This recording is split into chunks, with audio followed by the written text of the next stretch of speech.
आखाती देशातल्या युद्धात चीननं आता पडद्यामागून मोठी खेळी केली आहे. अमेरिकेच्या विरोधात गेम केला जातोय. नेमकं काय घडतंय? एकीकडे अमेरिका आणि इराण यांच्यातलं युद्ध क्षमताना दिसत नाही आणि यातच चीननं इराणला घातक शस्त्र पुरवली आहेत आणि तेही पाकिस्तानच्या माध्यमातून असा मोठा आरोप होतोय.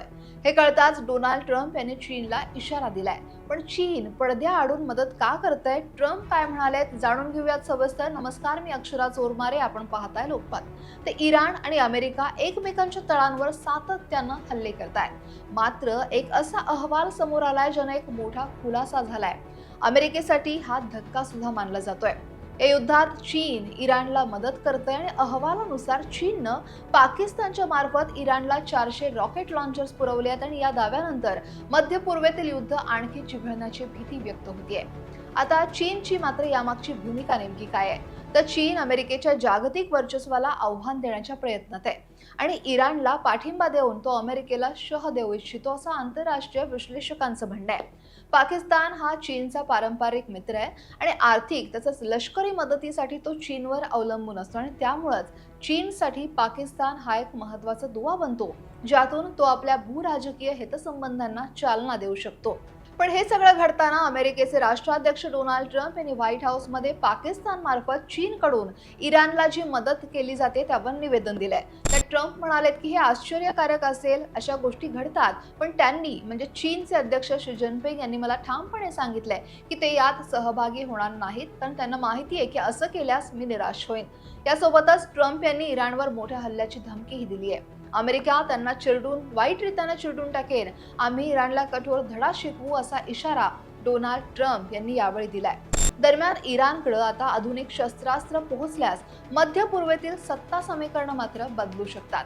इराण आधीच यमनमधील हौथी बंडखोर असतील किंवा लेबनॉनमधील हेजबुल्लाला मदत करतोय आणि आता तर त्यांच्याकडे अधिक घातक शस्त्रास्त्र आल्यास या प्रादेशिक संघर्षांना आणखी बळ मिळू शकतं आणि त्यामुळेच इस्रायल आणि सौदी अरेबियासारख्या देशांची चिंता मात्र वाढणार आहे. अमेरिकेसाठी सुद्धा ही एक मोठी डोकेदुखी ठरणार आहे, कारण यामुळे त्यांच्या मध्य पूर्वेतील हितसंबंधांना धोका निर्माण होऊ शकतो. या शस्त्रास्त्र हस्तांतरणामुळे आंतरराष्ट्रीय शस्त्रास्त्र नियंत्रण करारांचंही उल्लंघन होत असल्याचा आरोप हे अनेक तज्ज्ञ करतायत एकूणच या परिस्थितीवरून. दरम्यान अमेरिकेचे राष्ट्राध्यक्ष डोनाल्ड ट्रम्प यांनी सुद्धा आर्टिफिशियल इंटेलिजन्स म्हणजेच एआयच्या शर्यतीच्या मुद्द्यावरून चीनवर निशाणा साधलाय. ट्रम्प म्हणाले की एआय मध्ये आपण चीनच्या खूप पुढे आहोत. चीनमध्ये त्यावर जवळपास कोणतंही नियंत्रण नाहीये.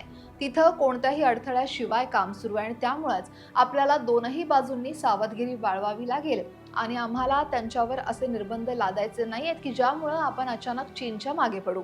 एआयची शर्यत जो जिंकेल तो जिंकेल, हा मुद्दा खूप महत्त्वाचा आहे. त्यांना उत्तम काम करण्यापासून मला थांबवायचं नाहीये, असं सुद्धा डोनाल्ड ट्रम्प यावेळी म्हणाले. पण चीनच्या या कथित कृतीमुळे जागतिक राजकारणात मात्र नव्या भूकंपाची शक्यता निर्माण झाली आहे. एकीकडे अमेरिका युक्रेन आणि तैवानच्या मुद्द्यावरून चीनला कोंडीत पकडण्याचा प्रयत्न करत असतानाच दुसरीकडे चीन मध्य पूर्वेत अमेरिकेला प्रत्युत्तर देते आणि यामुळे महासत्तांमधला शीतयुद्ध आणखी तीव्र होण्याची शक्यता आहे. या घडामोडी फक्त मध्य पूर्वेपुरत्या मर्यादित नसून त्याचे पडसाद जगभर उमटू शकतात. तेल बाजारपेठ, सागरी सुरक्षा आणि आंतरराष्ट्रीय संबंध यावरही याचा मोठा परिणाम होऊ शकतो. चीनच्या या कथित महाखेळीबद्दल तुम्हाला काय वाटतंय? तुम्हाला वाटतंय का की यामुळे इराण आणि अमेरिका यांच्यातला संघर्ष आणखी वाढेल, इराणला बळ मिळेल? कमेंट नक्की करा आणि लोकमत सबस्क्राईब करायला विसरू नका.